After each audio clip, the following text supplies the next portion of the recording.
Welcome to அதீஸ் kitchen. நம்ம இப்போ பார்க்க போகிற ரெசிபி என்னன்னா கிட்னி பீன்ஸ். இதை ராஜ்மான்னு சொல்லுவாங்க. இது ரொம்பவே ஹெல்த்திங்க உடம்புக்கு. இதில் விட்டமின்ஸ், மினரல்ஸ், ஃபைபர், ப்ரோட்டீன் இதில் ஏராளமாக இருக்குது. இது எப்படி பண்ணுறதுன்னு பார்க்கலாம் வாங்க. கண்டிப்பாக வீக்லி ஒன்ஸ் இதை நீங்கள் சேர்த்துக்கோங்க, உடம்புக்கு ரொம்பவே நல்லது. இல்லை டெய்லியுமே கூட இதை நீங்கள் சாப்பிடலாம், ரொம்பவே நல்லாயிருக்கும். பூரி, சப்பாத்தி, சாதம் எல்லாத்துக்குமே வச்சு சாப்பிட்லாம்.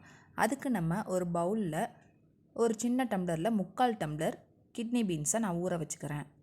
இது போல் போட்டு அதில் தண்ணி ஊற்றி நைட்டு ஊற வச்சா காலையில் நம்ம செஞ்சுக்கலாம். அது போல் நான் ஊற வச்சுக்கிறேன். பாருங்கள், நல்லா ஊறி உப்பி எப்படி வந்திருக்கு பாருங்கள், நல்லா ஊறிடுச்சு. இது ஒரு புறம் இருக்கட்டும்.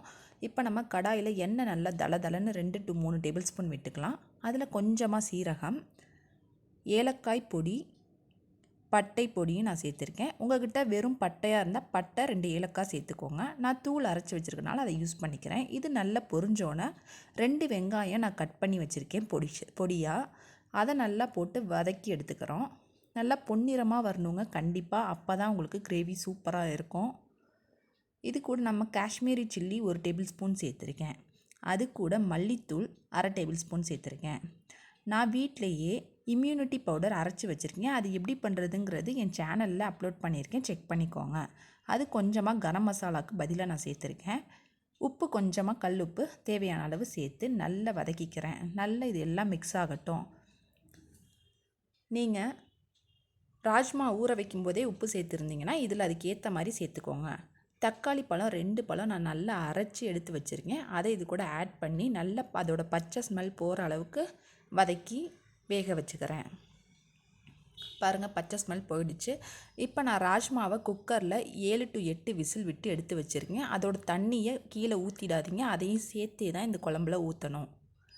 பாருங்கள், இப்போ நல்லா கிண்டி விட்டு ராஜ்மா நல்லா வெந்துருச்சு. 7 to 8 விசில் விட்டுருங்க. இப்போ நல்லா மிக்ஸ் ஆகிடுச்சு. ஒரு 5 to 10 நிமிஷம் எல்லாமே மிக்ஸ் ஆகி நல்ல காரசாரம்லாம் ராஜ்மாவில் ஏறட்டும். பாருங்கள், சூப்பராக எல்லாம் மிக்ஸ் ஆகி ரெடி ஆகிடுச்சு. அது கூட கொத்தமல்லி தழை நல்ல தளன்னு தூவி இறக்கிடுங்க. ஒரு 1/2 மணி நேரம் ஆறுனாலே அது நல்ல இறுகி நல்ல கிரேவி பதத்துக்கு வந்துடும். பாருங்கள் நீங்களே எப்படி இருக்குங்கிறது. இது பூரி, சப்பாத்தி, சாதம் எல்லாத்துக்குமே நீங்கள் வச்சு சாப்பிட்லாம். டெய்லியுமே இதை நீங்கள் எடுத்துக்கலாம். உடம்புக்கு ரொம்ப ரொம்ப ரொம்ப நல்லதுங்க. கண்டிப்பாக ட்ரை பண்ணி பாருங்கள். என் பொண்ணு கூட இதை ரொம்பவே விரும்பி சாப்பிட்டா. வீடியோ பிடிச்சிருந்தா மறக்காமல் லைக் பண்ணுங்கள், உங்கள் ஃப்ரெண்ட்ஸ்க்கு ஷேர் பண்ணுங்கள் அண்ட் சப்ஸ்கிரைப் பண்ணிவிடுங்க. மறக்காமல் சப்ஸ்கிரைப் பண்ணிவிடுங்க. தேங்க்யூ.